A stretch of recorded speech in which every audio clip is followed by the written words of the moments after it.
Programme Muzaffarnagar से all India मुसाबका नातिया programme के अंदर जीत के आए हैं। अब से पहले एक बच्चा और इनका मुसाबका जीत कर आया था। माशाल्लाह माशाल्लाह, ये देख सकते हैं आप, ये देख सकते हैं आप भाई। हम यहाँ आए हैं धौज के अंदर और ये वसीम की दुकान के सामने बहुत सारे उलमा अइम्मा खड़े हुए हैं। ये किस वजह से खड़े हैं पूछते हैं इनसे। मौलाना वसीम साहब जी, क्या हो रहा है, क्यों खड़े हैं आप? फुटावड़ी का साहिबजादा है वो, मुसाबका हुआ था ऑल इंडिया नातिया मुसाबका मुजफ्फरनगर में, उसमें पहली पोजीशन हासिल करके आ रहा है माशाल्लाह। हम उसके इस्तकबाल के लिए माशाल्लाह बच्चे का पुरजोर इस्तकबाल हो रहा है। इस्लामिया मदरसे के पास हम पहुंचने वाले हैं और ये हमारे मौलाना शकील साहब हैं जो इस चैनल के। अस्सलाम वालेकुम रहमतुल्लाह जी, खैरियत से हैं आप? क्या दो अल्फाज कहना चाहेंगे बच्चे के बारे में? माशाल्लाह बड़ी खुशी है भाई, ये बच्चा इसने पूरे हिंदुस्तान के अंदर हमारा नाम रोशन किया है गांव का, और ये इलाके के अंदर मुसाबका जीत कराया है नातिया प्रोग्राम के अंदर, और 11,000 इस बच्चे को इनाम दिया गया है। आपने देखा था वो बच्चा मुसाबका जीत कराया था, वो बच्चा नज़म पढ़ रहा है।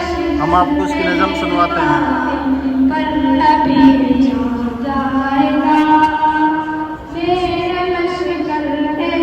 मोहम्मद अनस अशरफ उठाउनी।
मेरे हिंद की